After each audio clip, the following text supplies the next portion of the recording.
আমার সকল কিছু যদি চলে যায় তবু যাক চলে, শহীদ নামের ওই ফুলের মালা আমি পরব গলে। আমার সকল কিছু যদি চলে যায় তবু যাক চলে, শহীদ নামের ওই ফুলের মালা আমি পরব গলে। আমার সকল কিছু যদি চলে যায় তবু যাক চলে, শহীদ নামের ওই ফুলের মালা আমি পরব গলে। জোরে কোন মারহাবা।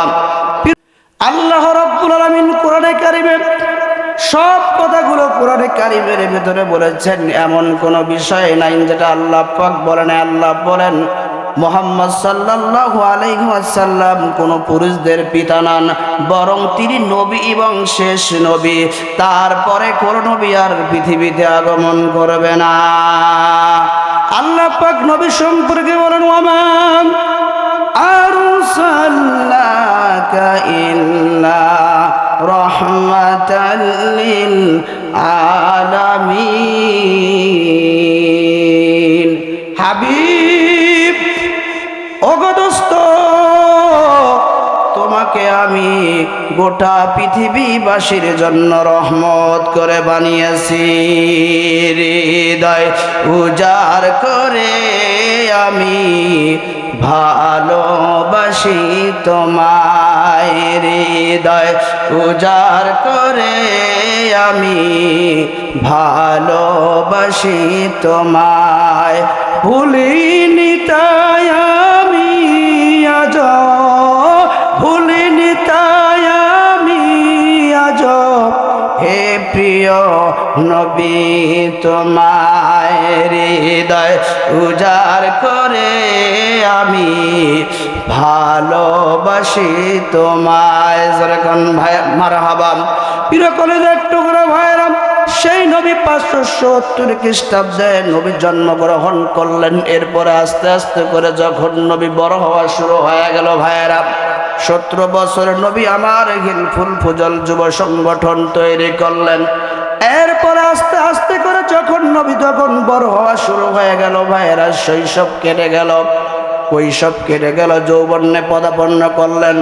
দয়ার নবী মার নবী 25 ইয়ার্স ওল্ড, 25 বছরে তিনি বিবাহ করলেন 40 বছরের মহিলাকে। এরপর 30 থেকে 40 বছর, এই 10টা বছর নবী আমার হীরা পর্বতের গুহার ভিতরে ধ্যানে ছিলেন। একটি পর্যায়ে নবীর উপর কোরআনে কারিম নাজিল হয়ে গেল। ইকরা বিসমি রাব্বিকাল্লাযী খালাক, খালাকাল ইনসানা মিন আলাক। পড়ো তোমার প্রভুর নামে যিনি তোমাদেরকে সৃষ্টি করেছেন। বলেন তো আমাদের সৃষ্টি করেছেন কে? আল্লাহ রাব্বুল আলামিন। কেমন করে আমাদেরকে সৃষ্টি করলেন?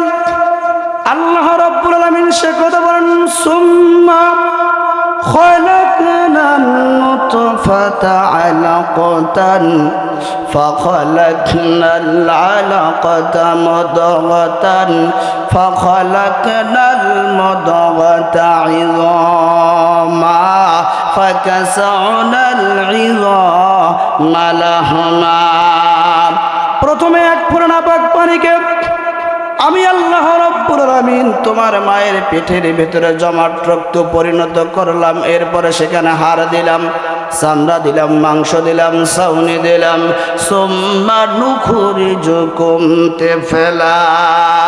এরপরে একটা বাচ্চার আকৃতি করে আমি আল্লাহ পাক তোমাকে পৃথিবীতে নিয়ে আসলাম। বলেন তো সে আল্লাহ আজও আছে না নাই? অতএব সেই আল্লাহর কোরআন থেকে আজকে কথা শুনতে হবে। প্রিয় কলেজের টুকরা বন্ধুরা, বলতেছিলাম নবীর উপর কোরআনে কারিম নাজিল হলো, নবীর উপর কোরআনে কারিম নাজিল হলো যখন, নবীর উপর নির্যাতন শুরু হলো তখন, নবীর উপর মারপিট শুরু হয়ে গেল তখন, নবীর উপর অত্যাচার শুরু হলো তখন, তারপরেও দয়ার নবী মার নবী একটি মুহূর্তের জন্য কোরআন থেকে কখনো বিস্পা হয় নাই। নবী দাওয়াত দিতেছেন, কালেমার দাওয়াত দিতেছেন, ইসলামের দাওয়াত দিতেছেন। একটি পর্যায়ে নবীর চাচা আমির হামজা ইসলাম কবুল করলেন। কয়েকদিন যাওয়ার পর উহুদ যুদ্ধের ডাক আসলো। দয়ার নবী মায়ের নবীর তার নিজের চাচা আমির হামজা যুদ্ধের মধ্যে চলে গেলেন। যুদ্ধ করতে করতে কাফেরদের হাতে শহীদ হয়ে গেলেন। এবার দয়ার নবী মায়ের নবী শহীদদের লাশ খোঁজার জন্য বের হলেন। হাঁটি হাঁটি পা পা করে যাচ্ছেন ভাইয়েরা, খুঁজতে খুঁজতে 68 জনের লাশ পাওয়া গেল, আর 2 জন ব্যক্তির লাশ পাওয়া যায় না। এক নিজের চাচা আমির হামজার লাশ পাওয়া যায় না, এক হানজালার লাশ পাওয়া যায় না। এবার দয়ার নবী মার নবী খুঁজতে খুঁজতে 68 জনের লাশ পেলেন, 2 জন ব্যক্তির লাশ পাওয়া যায় না। খুঁজতে খুঁজতে তার নবী নিজের চাচা আমির হামজার লাশটা যখন পেলেন, দয়ার নবী মার নবী হাঁটি হাঁটি পা পা করে তার নিজের চাচা আমির হামজার লাশের সামনে গিয়ে যখন দাঁড়ালেন, দাঁড়াবার পর তিনি দেখতে পান তার চাচার অবস্থা বেশি ভালো নয়। দাঁতগুলি ভেঙে দেওয়া, কান কাটা, বুক কাটা, মাথা কাটা। আব্দুল্লাহ বিন জাহাজ বলে নবী তার নিজের চাচা আমির হামজার লাশ পাওয়ার পর নবী দয়ার নবী মায়ের নবীর চোখের পানি ফেলেয়া ফেলেয়া কান্নাকাটি করে, আর চোখের পানিগুলো টপ টপ টপ টপ করে আমির হামজার লাশের উপর পড়তেছে।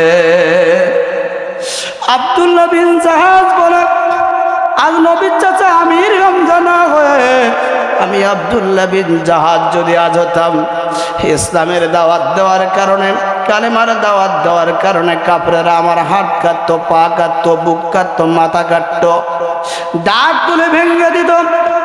কঠিন কিয়ামতের দিন আল্লাহ যদি বলতো আব্দুল্লাহ বিন জাহাজ কি বন্ধুর পরিচয় আছে দুনিয়াতে, তোমাকে হায়াত দিয়েছি, রিজিক দিয়েছি, অনেক দুনিয়ায় এসেছিলে, কি পরিচয় আছে, কি বন্ধুর পরিচয় আছে, আমার জন্য কি নিয়ে এসেছে বলো? আমি বলতাম ওগো আল্লাহ, তোমার দ্বীনের জন্য, ইসলামের জন্য কালেমার দাওয়াত দেওয়ার কারণে কাফেররা হাত কাটতো, পা কাটতো, জীবন দিয়েছি একটি মুহূর্তের জন্য জালিম শাহী স্বৈরাচারের কাছে আমি মাথা নত করি নাই। ওগো আল্লাহ, তার বিনিময় আমাকে জান্নাত দিয়ে দেন। দয়ার নবী মার নবী তার নিজের চাচা আমির হামজার জন্য চোখের পানি ফেলেয়া ফেলেয়া কান্নাকাটি করতেছে। আল্লাহ, আমার চাচার ব্যবহার শুনে আমি মুগ্ধ হয়েছি, শেষ পর্যন্ত আমার চাচার ব্যবহার শুনে আমি মুগ্ধ হয়েছি। আমার চাচা আমার কাছে কালেমা পড়ে মুসলমান হয়েছে, তার জীবনের তামাম গুনাহ খাতাগুলো মাফ করে দিন। এবার দয়ার নবী মার নবী তার নিজের চাচা আমির হামজার লাশ পাওয়ার পর তিনি চিন্তা করতেছেন যে হানজালার লাশটা কোথায় পাওয়া যায়। এবার দয়ার নবী মায়ের নবী তার নিজের চাচা আমির হামজার লাশ পাওয়ার পরে হানজালার লাশ খোঁজার জন্য বের হলেন। হাঁটি হাঁটি পা পা করে যাচ্ছেন হানজালার লাশ খোঁজার জন্য। গাইতে গাইতে কিছুক্ষণ যাওয়ার পরে দয়ার নবী মায়ের নবী যখন একটু তিনি দাঁড়ালেন, দাঁড়াবার পরে পর্দার আড়াল থেকে এক ভদ্র মহিলা এসে বলে, ইয়া রাসূলুল্লাহ, ইয়া হাবিবাল্লাহ। নবী বলে, ও মহিলা, তোমার পরিচয় কি? হামজালার স্ত্রী বলে, ইয়া রাসূলুল্লাহ, ইয়া হাবিবাল্লাহ, হুজুর, আমার স্বামী আমার সাথে বাসর সজ্জা ছিল, আমি হামজালার স্ত্রী, আমার সঙ্গে আজকে প্রথম বাসর ঘর সজ্জা ছিল। যখন শুনেছে নবী নাই, দুনিয়া থেকে নবী চলে গেছে, আমার স্বামী লাফ দিয়ে উঠল বিছানা থেকে। আমি বললাম, ও স্বামী ধন আমার, তোমার তো গোসল ফরজ হয়েছে, আজকে বাসর সজ্জা ছিলে, সে খবর আসেনি? এই কথা বলার সঙ্গে সঙ্গে হানজালা বলে, ও প্রিয়তমা স্ত্রী, নবীজি নাই, সে খবর আসেনি, আমাকে দিতে দাও। আল্লাহু আকবার তাকবীর দিতে ঘর থেকে বের হয়ে গেলেন। যুদ্ধ করতে করতে হানজালা শহীদ হয়ে গেলেন। এবার নবী মায়ের নবী হানজালার লাশ খুঁজতে খুঁজতে হানজালার লাশটা পেলেন। পাওয়ার পর দয়ার নবী মায়ের নবী সাথীদেরকে বললে, ও সাথীরা, হানজালাকে গোসল করাতে হবে। বাসর সজ্জা ছিল, পানি রেডি করা হচ্ছে। আমি যেটা জানি তোমরা তা জানো না। পানি রেডি করা হচ্ছে হানজালাকে গোসল করার জন্য। আল্লাহ বলেন, হাবিব, ও গো দোস্ত, হানজালার জন্য গোসলের ব্যবস্থা করেছিলাম আরশে আজিমে, জান্নাতের হাউজে কাউসারের পানি দিয়ে হানজালাকে গোসল করায়া আমি আবার উহুদের মাঠে পৌঁছে দিয়েছি। এবার মার নবী হাঁটি হাঁটি পা পা করে হানজালার লাশের সামনে গিয়ে যখন দাঁড়ালেন, দাঁড়াবার পর দয়ার নবী মার নবী কাপড়টা, মাথার কাপড়টা যখন একটু টান দিলেন, টান দেওয়ার সঙ্গে সঙ্গে দেখতে পান যে হানজালার চুল থেকে টপ টপ টপ টপ করে পানিগুলো জমিনে ঝরতেছে। ওয়ালা তাকুলু লিমান ইউকতালু ফি সাবিলিল্লাহি আমওয়াত বাল আহইয়াউ ওয়ালাকিন লা তাশউরুন। যারা আল্লাহ রাস্তায় শহীদ হয় তারা মরে না, বরং তারা জীবিত। আসল কথা হলো তোমরা তা বুঝতে পারো না।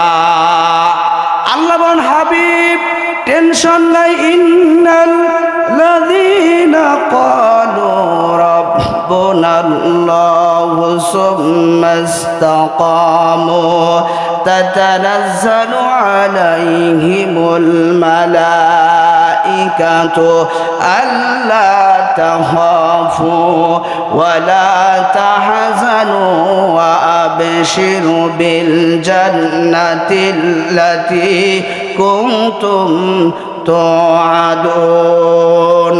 আল্লাহ বলেন, নিশ্চয় যাহারা বলে আমার রব আল্লাহ, এই কথার উপরে ইস্তেকামত থাকে, জেল হয়, জরিমানা হয়, ফাঁসির মঞ্চ পর্যন্ত চলে যায়, তখনও বলে আল্লাহ আমার রব। আল্লাহ বলেন, এই সমস্ত বান্দা বান্দিরা যখন মৃত্যু হয়ে যায়, মৃত্যুর সময় আমি আল্লাহ রব্বুল আলামিন আসমান থেকে হাজার হাজার ফেরেশতা অবতীর্ণ করে পাঠিয়ে দেই। তারা এসে তিনটা স্লোগান দেয়, আল্লাহ তাখাফু, তোমরা ভয় করিও না, ওয়ালা তাহজানু, তোমরাও চিন্তাও করিও না, ওয়া আবশিরু বিল জান্নাতিল্লাতী কুনতুম তুআদুন, জান্নাতের শুভ সংবাদ নাও। এ বান্দা, এই জান্নাত দেখতে দেখতে আল্লাহর বান্দা আল্লাহর জান্নাতে চলে যাও। আমার সকল কিছু যদি চলে যায় তবু যাক চলে, শহীদ নামের ওই ফুলের মালা আমি পরব গলে। আমার সকল কিছু যদি চলে যায় তবু যাক চলে, শহীদ নামের ওই ফুলের মালা আমি পরব গলে। আমার সকল কিছু যদি চলে যায় তবু যাক চলে, শহীদ নামের ওই ফুলের মালা আমি পরব গলে। জোরে কোন মারহাবা। প্রিয় কলেজের টুকরো ভাইয়েরা, এবার দয়াল নবী মার নবী তার নিজের চাচা আমির হামজার লাশটা পেলেন, হানজালার লাশটা পেলেন, ৭০টা লাশ হয়ে গেল। এবার দয়াল নবী মার নবী ৭০টা লাশ সামনে নিয়ে দয়াল নবী মায়ের নবী তিনি নিজেই জানাজার নামাজের ইমামতি করলেন। ইমামতি করার পর দয়াল নবী মায়ের নবী তার নিজের চাচা আমির হামজার কবরে নামলেন। দয়াল নবী মায়ের নবীর চোখের পানি টপ টপ টপ টপ করে পড়তেছে, কবরের মধ্যে পড়তেছে, আমির হামজার লাশের উপর পড়তেছে। দয়াল নবী মায়ের নবী তার নিজের চাচা আমির হামজার যখন কবরে রাখলেন, ভাইয়েরা, কাপড়টা যখন মাথার দিকে টান দেয় পা বের হয়ে যায়, পার দিকে টান দেয় মাথা বের হয়ে যায়। দয়াল নবী মায়ের নবী সাথীদেরকে বলতেছে, ও সাথীরা, তোমরা কিছু গাছের ছালবা করো, ঘাস লতা পাতা নিয়ে আসো। তাই নিয়ে আসা হলো। এবার দয়াল নবী মায়ের নবী তার নিজের চাচা আমির হামজার কাপড়টা যখন মাথার দিকে টান দিল, পা বের হয়ে গেল, লতা পাতা ঘাস আর দিয়ে তার নিজের চাচা আমির হামজার পাগুলো ঢেকে দেওয়া হলো। আমির হামজার যখন পাগুলো ঢেকে হলো, এবার নবী মার নবী চিন্তা করতেছেন, আমার চাচার মৃত্যু হয়েছে, শহীদ হয়েছে, হামজারা শহীদ হয়েছে, কোন দিন যে আমারও জনটা কবজ করে আজরাইল নিয়ে যায়। দুনিয়াতে কেউ সারা জীবন থাকার জন্য আসি নাই ভাইরা। বাবা চলে গেছে, মা চলে গেছে, বোন চলে গেছে, দাদা চলে গেছে, সবাই কিন্তু দুনিয়া থেকে চলে যাচ্ছে ভাইরা। এই পৃথিবীতে কেউ কিন্তু সারা জীবন থাকার জন্য আসি নাই। একদিন না একদিন আপনার আমার মৃত্যু হবে, মৃত্যু কিন্তু অবশ্যই হবে। তাইলে আমাদের কি করতে হবে? আল্লাহ পাক বলেন, আইয়ুহাল্লাযীনা আমানু হাল আদুল্লুকুম আলা তিজারাতিন তুনজিকুম মিন আযাবিন আলীম। আল্লাহ রাব্বুল আলামিন বলেন, আমি কি তোমাদেরকে এমন একটা ব্যবসার কথা বলবো না যে ব্যবসা করলে তোমরা জান্নাতি হবে? সুবহানাল্লাহ বলেন। সেই ব্যবসার তুমিনুনা বিল্লাহ, আল্লাহর প্রতি ঈমান আনতে হবে, ও রাসূলিহি এবং রাসূলের প্রতি ঈমান আনতে হবে, ও তুজাহিদুনা ফি সাবিলিল্লাহ এবং আল্লাহর পথে জিহাদ করতে হবে, সংগ্রাম করতে হবে। এই তিনটে কাজ করবে যারা, বিনা হিসাবে আল্লাহর জান্নাতে যাবে তারা। এই আয়াত শুনবার পরে নবীর সাহাবী আব্দুল্লাহ ইবনে হুযাফা যুদ্ধের অভিযান থেকে ফিরে এসে সাহাবীদের মুখে যখন এই আয়াতে কারিমা শুনতে পেলেন, আব্দুল্লাহ ইবনে হুযাফা বলে, জীবন দিতে পারি, একটি মুহূর্তের জন্য আল্লাহর কোরআন ছাড়তে পারি না। আব্দুল্লাহ ইবনে হুযাফাকে ধরা হলো, তার 50 জন সঙ্গীকে ধরে জেলখানার ভিতরে রাখা হলো। তারপর পর্যন্ত আব্দুল্লাহ ইবনে হুযাফা বাতিল শক্তির কাছে কখনো মাথা নত করে না। কথা বলেন ঠিক কিনা? বর্তমান যুগের মেয়েদের ধারণ কইতে গেলে লাগে শরম। সকালবেলা বোরকা পরে, বিকেলবেলা ওন্না নাই। ও দাদা ভাই, ডিজিটাল যুগ বুঝে এটা। কথা বলেন। নারী হলো ঘরের সেবা, স্বামীর সেবা করে। এখন থেকে উল্টো, স্বামী নারীর সেবা করে। আবার কেস করিলে যাবর জীবন, আবার কেস করিলে যাবর জীবন, বাঁচার উপায় নাই। ও দাদা ভাই, ডিজিটাল যুগ বুঝি এটা। কথা বলো না কেন?